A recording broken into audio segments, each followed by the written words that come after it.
บายดีมื้อนี้อยู่กับน้ำฝนที่ตึกสำนักงานใหญ่ของพวกเขาบริษัทบิดคิกซึ่งสถานที่แม่นตั้งอยู่ที่บ้านนาคำถนนเต้2เมืองสีโคตรตะบอง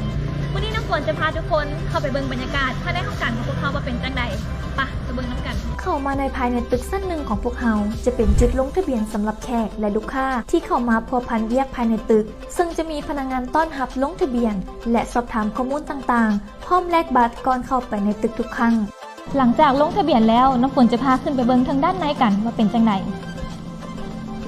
ห้องการบิดคิกอยู่ชั้น4ของอาคารเมื่อขึ้นลิฟต์มาฮอดชั้น4ก็จะมีพนักงานต้อนรับและเป็นจุดกวดบัตรซึ่งบัตรนี้จะเป็นบัตรที่ใช้ปลดล็อกประตูเพื่อเข้าไปด้านในเนื่องจากว่าพวกเขาต้องให้ความสำคัญในด้านความปลอดภัยเป็นพิเศษพวกเขามีพื้นที่สำหรับการบริการให้ความช่วยเหลือลูกค้าที่มีปัญหาต่างๆที่เกี่ยวข้องกับการนำใช้บริการของพวกเขาซึ่งลูกค้าสามารถเข้ามาสอบถามข้อมูลเบื้องต้นเกี่ยวกับความรู้พื้นฐานของการนำใช้ระบบพื้นฐานการซื้อขายคริปโตและอื่นๆเขาจะมีผู้เชี่ยวชาญทางด้านระบบช่วยให้คำปรึกษาและแก้ไขปัญหาต่างๆของทานเพื่อให้ทานลงทุนได้อย่างมั่นใจและด้านหลังของน้ำฝนจะเป็นโต๊ะเฮ็ดเวียกของพนักงานที่ทุกคนจะมานั่งร่วมโต๊ะกันเฮ็ดเวียกกันเป็นทีมเพื่อการสื่อสารประสานงานร่วมกันได้ง่ายและคล่องตัวอย่างมีประสิทธิภาพและห้องนี้จะเป็นห้องที่คนนอกบ่สามารถเข้าได้เนื่องจากเป็นห้อง private สำหรับทีม KYC และธุรกรรมของลูกค้า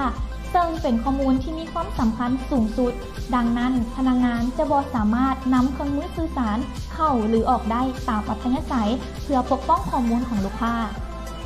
ห้องมีตติ้งเป็นห้องที่ถูกนำใช้หลายที่สุดก็ว่าได้เพราะทุกๆมื้อของต้นอาทิตย์และท้ายอาทิตย์แต่ละทีมจะมาร่วมโต๊ะกันอัปเดตเวียกแชร์ปัญหาต่างๆเพื่อหาวิธีแก้ไขในจุดบกพร่องให้ได้ไวที่สุด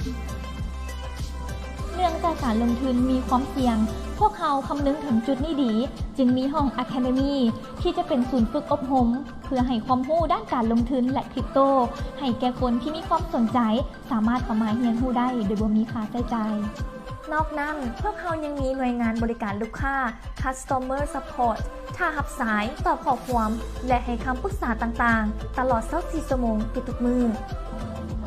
ดังนั้นพื้นที่ภายในห้องการพวกเขาจึงมีสิ่งอำนวยความสะดวกต่างๆไว้ให้บริการทั้งลูกค้าและพนักงานเพื่อให้การบริการออกมาดีที่สุดบ่ว่าจะเป็นมุมนั่งเฮ็ดเวียกหรือต้อนรับลูกค้าที่หลากหลายเพื่อเป็นการป้องกันอาการปวดเมื่อยจากออฟฟิศซินโดรม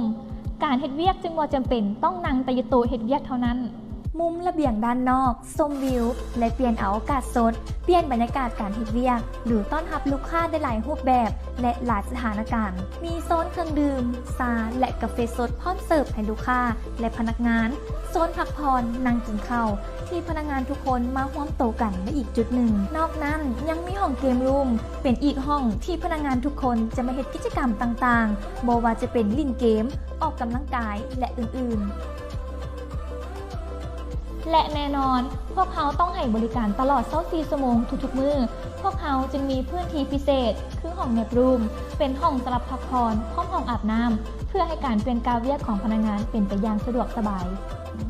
และนี่ก็เป็นบรรยากาศการบริการและการเฮ็ดเวียกของทีมงานบิตคิกพวกเขาทีมงานบิตคิกพร้อมแล้วที่จะให้บริการซื้อขายเงินคริปโต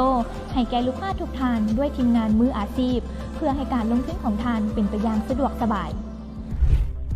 บิตคิกทางเลือกของการลงทุนแห่งอนาคต Alternative for Future Investment ทุกการลงทุนมีความเสี่ยงเงินคริปโตแต่ละสกุลมีความแตกต่างกันผู้ลงทุนควรศึกษาข้อมูลให้ละเอียดทุกครั้งก่อนตัดสินใจลงทุน